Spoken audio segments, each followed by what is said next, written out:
Sa siningaga, bukas kita sa atong mga Biblia. Ginapangabay ta kamo sa bukas sa inyong mga Biblia sa Salmo, no? Salmo Kapitulo 11, versikulo 1 tubtob sa 7, no? Psalms chapter 11 verse 1 to 7, no? So pagabasahon ta, no, ang ini nga pulong sang Dios. Basahon ko diri sa may verse 1. Ang ambal diri sa pulong sang Dios sa may verse 1. In the Lord I take refuge. How can you say to my soul, flee like a bird to your mountain? For behold, the wicked bend the bow. They have fitted their arrow to the string to shoot in the dark at the upright in heart. If the foundation are destroyed, what can the righteous do? Verse 4, the Lord is in his holy temple. The Lord's throne is in heaven. His eyes see, his eyelids test the children of man. The Lord tests the righteous, but his soul hates the wicked and the one who loves violence. Verse 6, let him rain coals on the wicked, fire and sulfur and scorching wind shall be the portion of their cup. For the Lord is righteous, he loveth righteous deeds, the upright shall behold his face. No, so kabayang Ginoo magpakamayo sa inyong mga pulong nga aton nga pagpamalandungan sa siningaga. No, so ang title sa aton mensahe sa siningaga mo ang The Lord is in control. No? The Lord is in control. Ang Ginoo may pagkontrolar, no? Sa tanan nga nagakatabo. No? So sini nga chapter verse chapter 11, si David rin nagasabat sa mga naghamba siya nga magpalayo ka, no? Magpalayo ka. O kung magkadto kato sa mga nabukid kiti si David, bagod nga warrior siya, damo siya sang kaaway. Unlike ya kay Solomon nga ang tanan nga mga katupad yang mga ginarian, mga alay niya, no, mga kadampig niya, no? Kay ti ang tanan nga kabataan sang una sang mga katupad niya nga ginarian, ginpangasawa tanan ni David, ti sino makontra sa iya kay ti tanan ugangan niya, no? Unlike ya kay Solomon, no, tanan niya ugangan niya. Si David ya warrior siya, so damo sa sang kaaway. No? So makita natin diri nga nagasabat siya, no, sa mga nagamba siya nga magpalayo ka, no? Pero ti ang sabat ni David sa ila, hindi kuya magpalayo bangod nga ang Ginoo ko is in control, no? May pagkontrolar siya sa tanan nga nagakatabo, no? Sa mo na ang ni David sa ila kung nasabat ni David sila. So may duwa ta di ka butang nga makita sa sining chapter, no? Una, the security of the believer. Ang ikaduwa, the sovereignty of the Lord, no? Duha ka S lang, no? The security of the believer, kay ikaduwa, the sovereignty of the Lord. So naon naton anay ang the security of the believer, no? Sa mga tao nga wala sang pagtuo, dira sa may verse 1 to 3, ang mga tao nga wala sang pagtuo, naga-advise sa kay David ra, no, nga magpalayo ka dito ka sa mga bukid manago. Kay ang mga malain nga mga taho naga-atake sa imo, no, bilang tao sang Dios, no? Sa muna kumbasahan naton sa may verse 1 to 3 ang baldra, in the Lord I take refuge. How can you say to my soul, flee like a bird to your mountain? For behold, the wicked bend the bow, they have fitted their arrow to the string to shoot in the dark at the upright in heart. If the foundation are destroyed, what can the righteous do? So makita naton dira nga may mga advice sa kay David, no? Nga mga palayo siya. No, pero ano ang sabat ni David sa ila? Anong sabat ni David sa ila? No, ang sabat ni David sa ila, my God is my exclusive refuge. No, mo nga sabat ni David, exclusive refuge kay man mangin refuge mo kung pala naguan mo ang Ginoo kung ara ka sa iya. No, kay ti ang pinakaimportante sa sining kalibutan hindi reliyon kundi relasyon. No, bilang isa ka Kristohanon, wala na sampulos ang imo relihiyon kung wala ka sang relasyon sa Diyos. Kay kung may relasyon ka sa Diyos, ang Ginoo mangin exclusive refuge nimo siya. No? Exclusive meaning hindi saya para sa tanan. No, exclusive lang sa mga may relasyon sa iya o kung sa may pagtuo sa iya. Sama na sa bati David sa ila. No, my God is my exclusive refuge. No? Especially kung ang iya mga katawhan may mga persecution nga ginaagyan.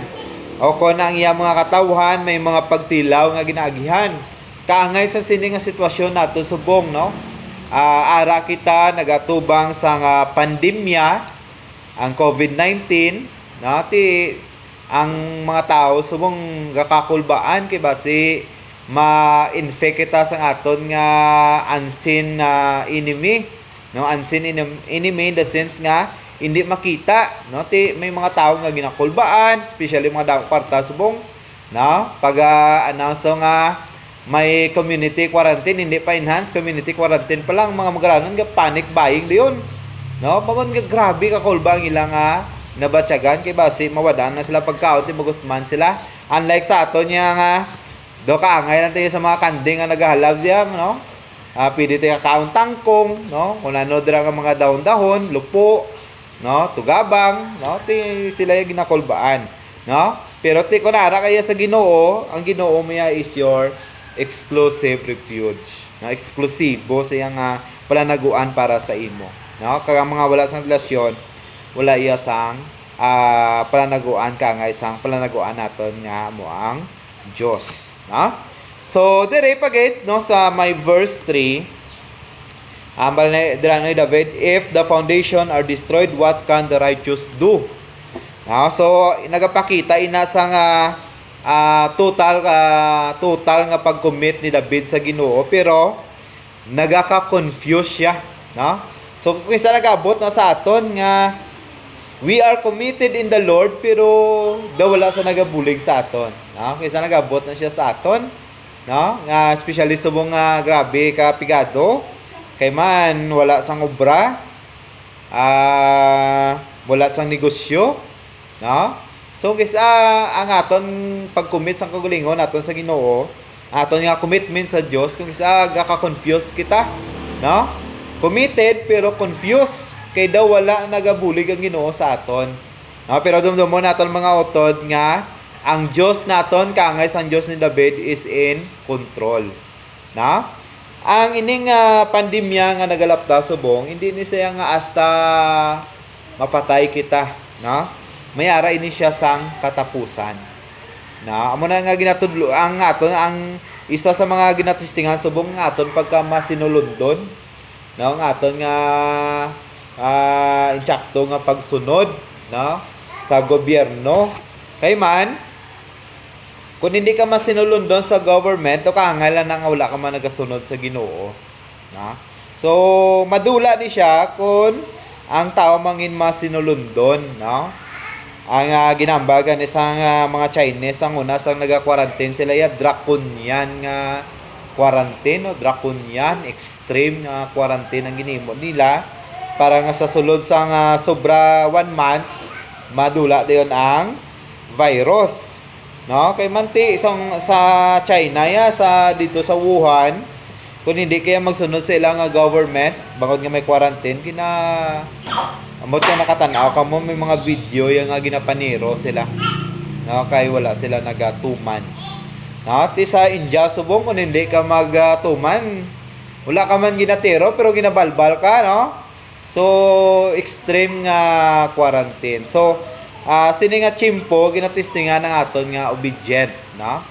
So pagamba nga quarantine dapat may quarantine kita, no? Social distancing dapat ipakita gid ang social distancing.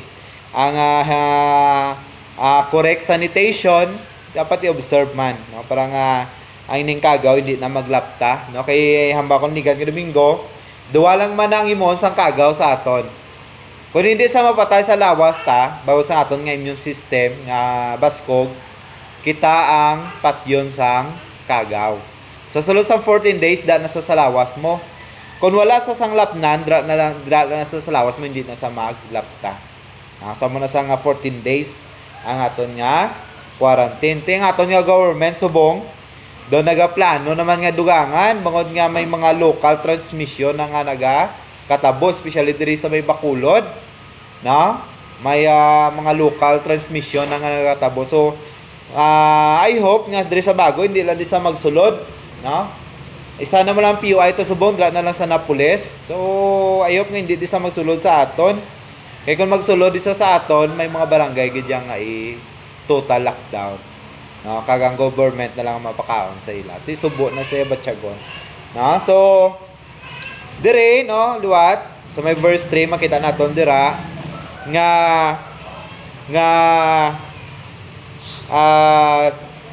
si David nakita niya ang Diyos nga iya exclusive refuge, na exclusive refuge niya kagang iyang commitment sa Ginoo, ang iyang pag-commit sa Ginoo sa iyang kagalingon na nagaka-confuse siya. Pero nakita igapon sa iyang kagalingon nga ang Dios is ga-secure sa iya. Now gina-secure siya sang Dios. That's why dira sa may verse 1 siling dira, in the Lord I take refuge, how can you say to my soul, flee like a bird to your mountain. So mo na makita dira yung David. So tanan nga mga tumuluo secured sa kamot sang Dios.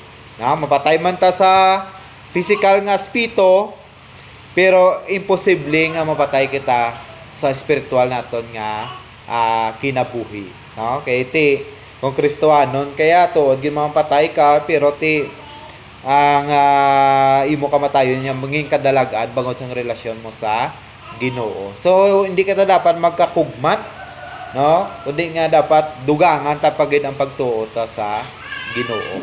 Because nga secured kita sa kamot sang Dios.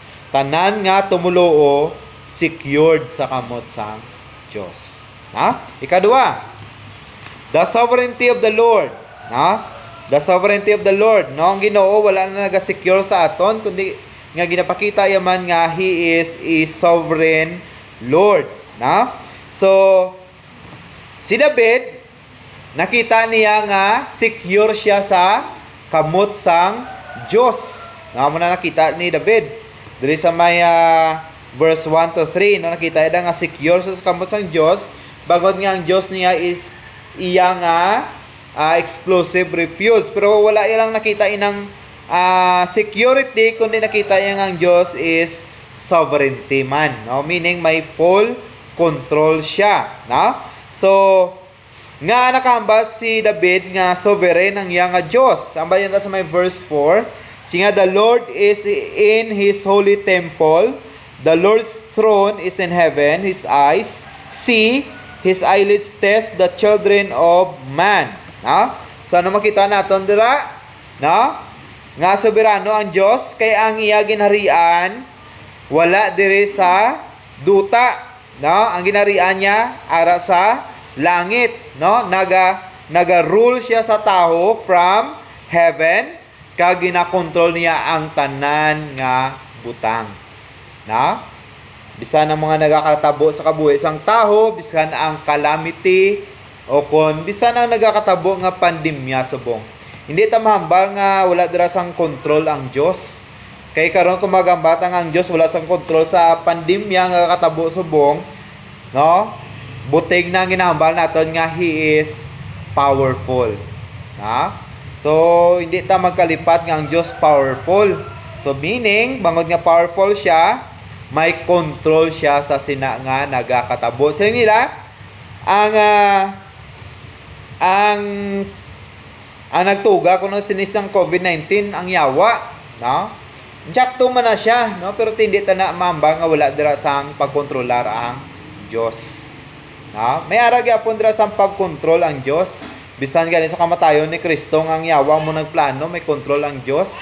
Nagpauli gyapon sa kaluwasan sang iya mga katawhan. Ati ining COVID-19 nga biskan may nagambang ang yawa nang nagtugot nga nagtuwaw na siya, no? Pero tanawon naton nga ina gyapon nga tanan nga butangin nga katabo magapauli gyapon sa kaymayaan sang Dios. Bangod nga may mga tao sa gyapon nga magtuo, magdayaw kag magakilala sa Dios pagis sang sini nga COVID-19.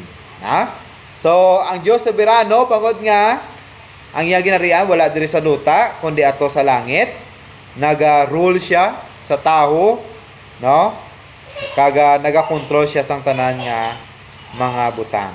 Ikadua, His omniscience. Verse 5, no?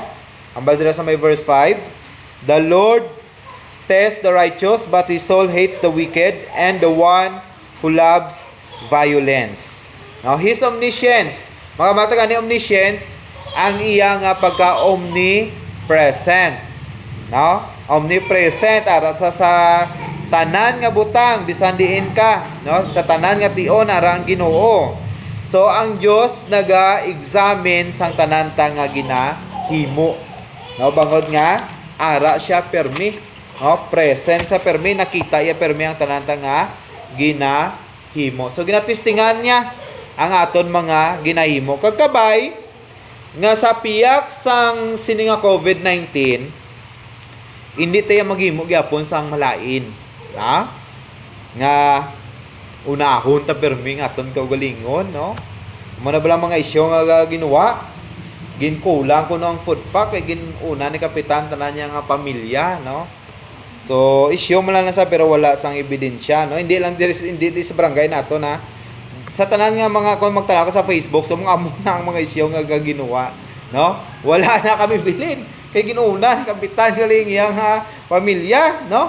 Wala na kami sang card amelioration nga mabaton kay ginuuna tanan ni kapitan ang iya pamilya, ginuuna ni kagawad ang iya tanan nga pamilya, ginuuna sang in charge sa amon nga barangay sa Bausi namon nga in charge sa barangay, ginuuna yaman niya tanan niya nga ano, no? Kay in charge ng Bausi sa barangay mo nga ipasa dito sa DSWD, no? So amo sina may mga isyu, no? So sa piyasa ni mga nakakatabo bago niya ang Ginoo nagatest ang ato mga ginahimo, kabay nga hindi ta maghimo sa gyapon sang malain, no?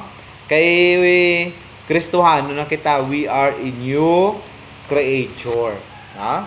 New creature na ta, so di kawanta ang paghimo sang malain, no? Hindi ta na wala ta na ginahigugmang paghimo sang mga violente nga butang, ha? Ano pagid? His justice or righteousness, no? Verse 6 to 7, let him rain coals on the wicked, fire and sulfur and scorching wind shall be the portion of their cup, for the Lord is righteous, He loves righteous deeds, the upright shall behold His face, no? So duadra makita naton verse 6 ang iya nga justice, verse 7 ang iya nga righteousness, no? So sa verse 6 ang makita naton dira nga ang Ginoo naga hatag sang silot sa mga malain, no? Ginapakita yang iya kaakig sa mga malain, no? Ano ang balida? Let him rain coals on the wicked, fire and sulfur. So sakit na sa mga butang kumatabo sa ato, no? Ang fire and sulfur makita ta na sa impyerno. So kung hindi man kita diri matagaan sang silot sa duta, so sa impyerno ma-experience mo ina ang mga silot, ha? Para dira ang silot sa Dios sa may verse 6, no? Wind shall be the portion and scorching wind shall be the portion of their cups, no? So grabe nga pinalidad ang ihatag sang Dios sa mga nagahimo sang malain. Pero ano yung ihatag sang Dios sa mga matarong? Sige nga sa may verse 7, for the Lord is righteous, He loves righteous deeds, no? The upright shall behold His face, no? So ang Ginoo nagapakita sang iyang kaakig sa mga malain, pero ipakita naman niya sang Dios ang mga maayo nga butang sa mga nagahimo sang matarong. Okay, ang Dios, kung tawag ang Dios siya ang balasihan sang insakto nga paghimo sang maayo, no? Kung gusto mo makaangkon sang nami nga integridad bilang isa ka Kristohanon, tulokon mo permi ang Dios. Nga himoon mo sa nga example sa imo nga galingon. Sa mo sina. So, application sa aton kabuhi, matuod nga may mga kakugmat, may mga kakulba, may mga pagkabalaka, pero doon mo naton mga utod nga ang Dios is soberano, no? Sovereign, kaga secured ka sa iya mga kamot. Wala ka sang kakulbaan, no? Ang patyon sang COVID-19 ang katawang lupa lang naton. Pero ang espiritu taya hindi pwede mapatay bangod nga may relasyon kita sa Ginoo, no? So kabay nga hindi sa gyapon madula sa aton ang pagidait kag ang kalipay nga aton dapat mabatyagan bangod ara kita sa Ginoo sa tunga sang sini nga sitwasyon nga aton ginaatubang.